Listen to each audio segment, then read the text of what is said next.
जय हिंद दोस्तों। मैं अशोक कुमार। आज मैं आप सबको कक्षा 10 के जो सामाजिक विज्ञान में विकल्प वाले प्रश्न आते हैं उनके बारे में बताऊंगा। तो सामाजिक विज्ञान में कुल 4 पार्ट होते हैं, जिसमें आपका भूगोल होता है, नागरिक शास्त्र होता है, इतिहास होता है और अर्थशास्त्र होता है। 4 पार्ट होते हैं। तो मैं एक एक वीडियो में एक एक पार्ट में जितने विकल्प वाले प्रश्न हैं उनको मैं बताऊंगा। तो मैं यहाँ आज विकल्प वाले प्रश्नों में पहले पार्ट में भूगोल के सभी महत्वपूर्ण जो विकल्प हैं मैं उन सबको बताने जा रहा हूँ। यहाँ देखिए, हमारा पहला दिया है। पहला प्रश्न है कि भूमि एक संसाधन है। तो भूमि एक संसाधन कैसा संसाधन है? भूमि एक प्राकृतिक संसाधन। प्राकृतिक संसाधन माने जो मैं प्रकृति ईश्वर के द्वारा मुफ्त मिला है उसी को प्राकृतिक संसाधन कहते हैं। तो भूमि एक कैसा संसाधन है? भूमि एक प्राकृतिक संसाधन है। दूसरा देखा जाए क्या है। दूसरा हमारा दिया दूसरा क्वेश्चन, निम्नलिखित में से एक मिट्टी का प्रकार नहीं है। मिट्टी का एक प्रकार नहीं है तो क्या? काली एक मिट्टी का प्रकार है, पीली मिट्टी का प्रकार है, लेटराइट मिट्टी का प्रकार। लेकिन जो सीमेंट दिया हमारा, सीमेंट मिट्टी के प्रकार के अंतर्गत नहीं आता है, माने सीमेंट मिट्टी के प्रकार नहीं है। तीसरा हमारा देखा जाए, तीसरा क्या है? तीसरा दिया है रियो डी जेनेरो में पृथ्वी शिखर सम्मेलन का आयोजन किस वर्ष हुआ था?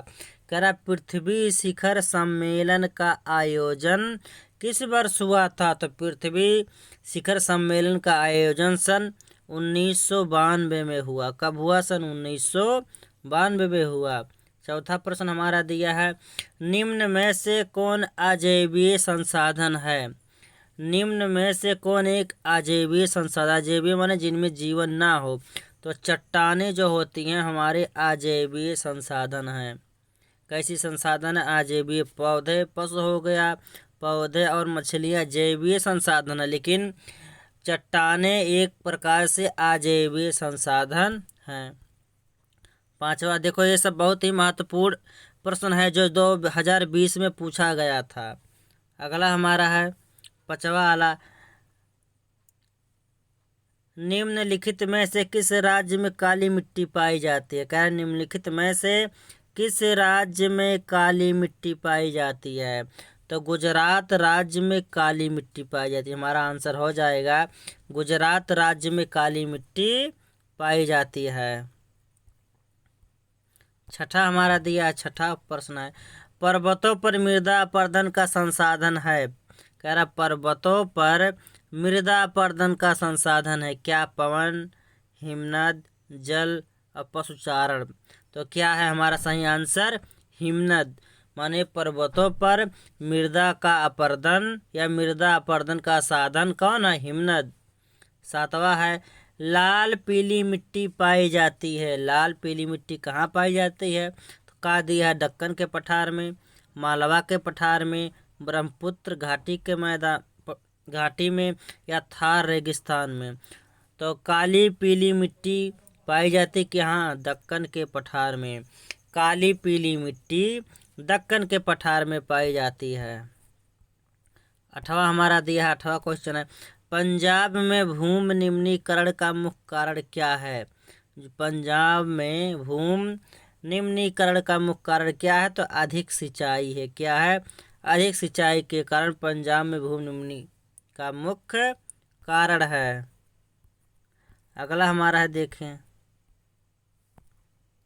नवा हमारा दिया है, नवा क्वेश्चन, निम्नलिखित में से कौन सा नवीकरण योग्य संसाधन नहीं है?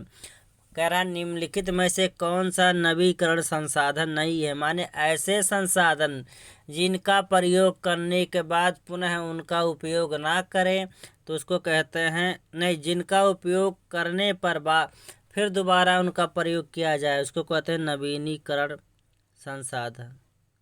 और ऐसे संसाधन जिनका एक बार प्रयोग करने के बाद पुनः उनका प्रयोग ना किया जाए उनको कहते हैं अनवीनीकरण संसाधन, और जिनका प्रयोग बार बार किया जाता है उन्हें कहते हैं नवीनीकरण नवीकरण संसाधन। तो कह रहा है निम्नलिखित में से कौन सा नवीकरण योग्य संसाधन नहीं है? तो हमारा आंसर है जीवाश्म ईंधन। क्या जीवाश्म ईंधन एक नवीकरण योग्य संसाधन नहीं है? 10वां प्रश्न है हमारा, कपास की खेती के लिए कौन सी मृदा उपयुक्त है? तो कपास की खेती के लिए काली मृदा क्या है? बहुत अच्छी होती है। माने काली मिट्टी को कपासीय मिट्टी भी कहते हैं। मैंने इसके पहले वाले एक वीडियो में बताया था मिट्टी के प्रकार। हमने वहाँ बताया किस मिट्टी में कौन से फसल अधिक उगाई जाती है, कौन सी मिट्टी कहाँ पाई जाती है, किस मिट्टी में जल धारण करने की शक्ति अधिक होती है। इन सब के बारे में मैंने एक वीडियो में पहले से बता दिया है। तो 10वां हमारा है, कपास की खेती के लिए कौन सी मृदा उपयुक्त है? तो काली मृदा कपास की खेती के लिए उपयुक्त है। अगला हमारा है, पहला पार्ट खत्म। दूसरे पार्ट का हमारा पहला क्वेश्चन है, देखिए पहला प्रश्न है दूसरे पार्ट का, भारत में कितने प्रतिशत स्तनधारियों के लुप्त होने का खतरा है? तो हमारा सही आंसर है 20%। भारत में कितने प्रतिशत स्तनधारियों के लुप्त होने का खतरा है, डर है? तो कितने परसेंट? 20%। दूसरा है, देश के कुल भौगोलिक क्षेत्र का कितना प्रतिशत हिस्सा वनाच्छादित है? कह रहा देश का कुल भौगोलिक क्षेत्रफल का कितना प्रतिशत हिस्सा वनाच्छादित है? तो हमारा उत्तर दिया है सही 24.40%। कितना है?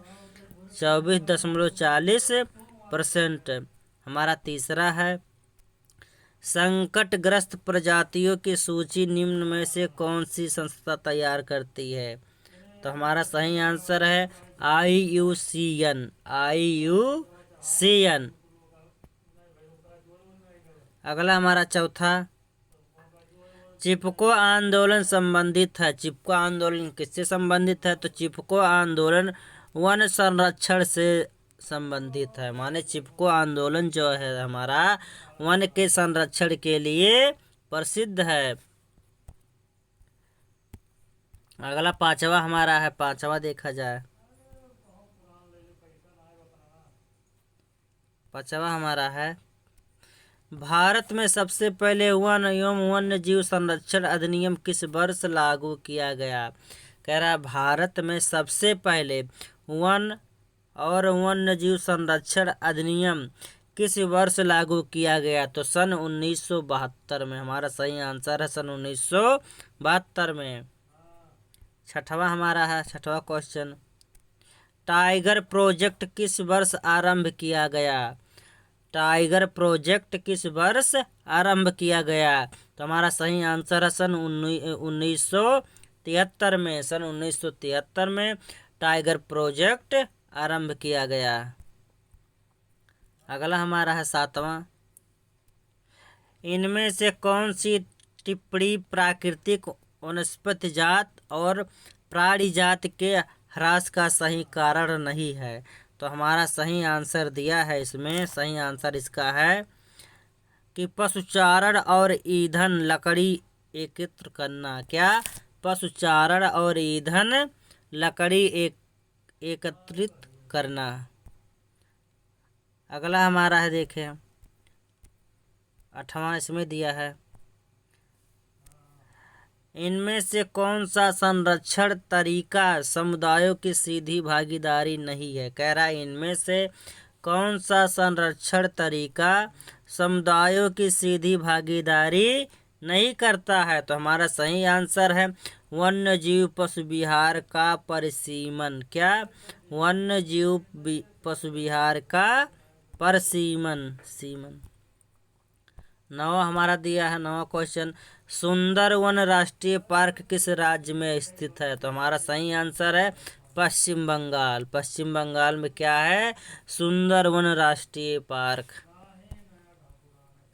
अगला देखिए हमारा तीसरा पाठ है। तीसरे पाठ का पहला है, भारत विश्व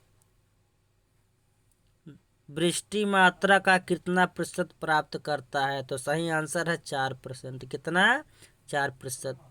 दूसरा क्वेश्चन है, विश्व में सर्वाधिक वर्षा किस स्थान पर होती है? तो विश्व में सर्वाधिक वर्षा मासिनराम में होती है। कहाँ होती है?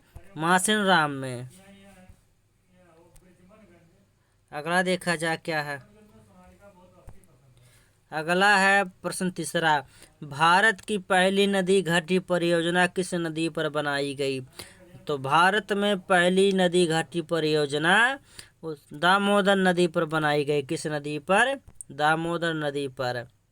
चौथा हमारा दिया है, बहुउद्देशीय परियोजनाओं को किसने आधुनिक भारत का मंदिर कहा है? तो बहुउद्देशीय परियोजना को जवाहरलाल नेहरू, कौन? जवाहरलाल नेहरू ने आधुनिक भारत का मंदिर कहा। किसने? जवाहरलाल नेहरू ने। पांचवा हमारा है, पांचवा क्वेश्चन, टिहरी बांध परियोजना किस राज्य में स्थित है? तो टिहरी बांध परियोजना उत्तराखंड में स्थित है। कहाँ है? उत्तराखंड में। अगला हमारा है, निम्नलिखित में से कौन सा, इसको छोड़ दिया है, अगला ये नहीं देखा जाए। अगला क्या है हमारा? सातवां हमारा है, सातवां क्वेश्चन देखिए, सातवां, सलाल बांध किस नदी पर बना है? तो सही उत्तर है चिनाब नदी पर। किस पे? सलाल बांध जो है किस नदी पर बना है? तो हमारा चिनाब नदी पर सलाल बांध बना है। अगला पाठ हमारा है, अगला पाठ का पहला देखा जाए। पहला है हमारा,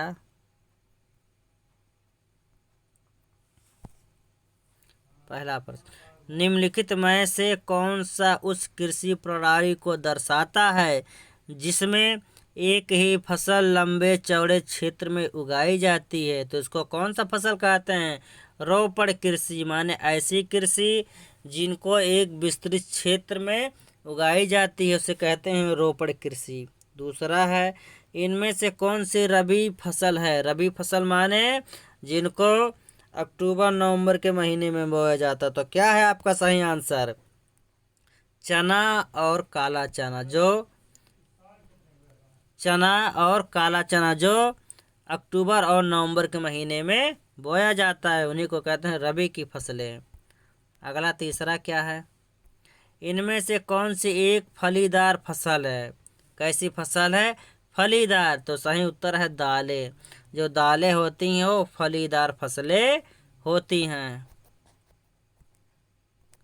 अगला देखा जाए, चौथा, सरकार निम्नलिखित में से कौन सी घोषणा फसलों को सहायता देने के लिए करती है? तो सही आंसर है न्यूनतम सहायता मूल्य। क्या है? न्यूनतम सहायता मूल्य। पांचवा देखा जाए, पांचवा क्या है हमारा, ब्राजील में स्थानांतरित कृषि को क्या कहा जाता है? तो ब्राजील में स्थानांतरित कृषि को रोका कहा जाता है। सही आंसर हमारा हो गया रोका। छठा देखा जाए, निम्नलिखित में से कौन सी एक रेशेदार फसल है? रेशेदार फसल में जिनसे रेशे प्राप्त होता है। तो हमारा सही आंसर है जूट। जूट एक रेशेदार फसल है। सातवां देखा जाए, निम्न में से कौन खरीफ की फसल? खरीफ की फसल माने जिनको जून जुलाई में बोया जाता है और अक्टूबर नवंबर में काटा जाता है उन्हीं को खरीफ की फसलें कहते हैं। तो हमारा सही आंसर है खा तथा गा दोनों। खा तथा गा दोनों माने धान और कपास कैसी फसल है? धान और कपास दोनों खरीफ की फसल है। अगला आठवां हमारा है, निम्नलिखित में से कौन सी रबी की फसल है? रबी की फसल माने जो नवंबर और अक्टूबर में बोया जाता है। तो हमारा सही आंसर है गेहूं। गेहूं एक रबी की फसल है। नौवां हमारा है, भूदान आंदोलन किसके द्वारा आरंभ किया गया? तो हमारा सही आंसर है विनोबा भावे। क्या? विनोबा भावे। अगला हमारा है, अगला पाठ है आपका दिया है प्रश्न पहला अगले पाठ में, निम्नलिखित में से कौन सा खनिज अपक्षयित पदार्थ के अवशिष्ट भार को त्यागता हुआ चट्टानों के अपघटन से बनता है? तो हमारा सही आंसर है बॉक्साइट। क्या आंसर है? बॉक्साइट। अगला हमारा है, दूसरा, झारखंड में स्थित कोडरमा निम्नलिखित से किस खनिज का अग्रणी उत्पादक है? तो सही आंसर हमारा आवरक। किसके लिए है? आवरक के लिए। तीसरा है, निम्नलिखित चट्टानों में से किस चट्टान के स्तरों में खनिजों का निक्षेपण और संचय होता है? तो सही आंसर हमारा तलछटी चट्टानें। कौन सी चट्टानें हैं? तलछटी चट्टानें। चौथा देखा जाए, झरिया प्रसिद्ध है। झरिया किसके लिए प्रसिद्ध है? तो सही आंसर है झरिया कोयले के लिए प्रसिद्ध है। किसके लिए? कोयले के लिए। पांचवा है, निम्नलिखित में से कौन सा गैर परंपरागत ऊर्जा स्रोत है? तो हमारा सही आंसर है सौर ऊर्जा। कौन सा? सौर ऊर्जा। गैर परंपरागत माने ऐसी ऊर्जा जिनको बार बार प्रयोग करने पर वह खत्म ना हो, उसी को कहते हैं गैर परंपरागत उसी को कहते हैं परंपरागत ऊर्जा। और गैर परंपरागत ऊर्जा माने जिनको एक बार प्रयोग कर लिया जाए तो पुनः उसका प्रयोग ना करे, उसको कहते हैं गैर परंपरागत ऊर्जा। अगला हमारा है 6वां नंबर, भारत में पवन ऊर्जा का विशाल केंद्र कहाँ स्थित है? तो हमारा सही आंसर है तमिलनाडु। भारत में पवन ऊर्जा का विशाल केंद्र कहाँ स्थित है? तमिलनाडु में। 7वां है, क्या है? अंकलेश्वर किसके उत्पादन के लिए प्रसिद्ध है? कौन? अंकलेश्वर किसके उत्पादन के लिए प्रसिद्ध है? तो पेट्रोलियम के लिए। हमारा सही आंसर है पेट्रोलियम। 8वां हमारा दिया है, मुंबई हाई प्रसिद्ध है किसके लिए? मुंबई हाई तेल शोधन कारखानों के लिए प्रसिद्ध है। सही आंसर हो गया तेल शोधन कारखानों के लिए कौन प्रसिद्ध है? मुंबई हाई। अगला पाठ है हमारा, देखा जाए अगला क्या है। पहला इसमें, निम्न में से कौन से दो दूरस्थ स्थित स्थान पूर्वी पश्चिमी गलियारे से जुड़े हैं? तो सही आंसर है आपका सिलचर और पोरबंदर। कौन है? सिलचर और पोरबंदर। अगला दूसरा दिया है हमारा, निम्नलिखित में से परिवहन का कौन सा साधन वाहनांतरण हानियों तथा देरी को घटाता है? तो सही है पाइपलाइन। हमारा सही आंसर है पाइपलाइन। तीसरा देखा जाए, तीसरा क्या है? निम्न में से कौन सा राज्य हजीरा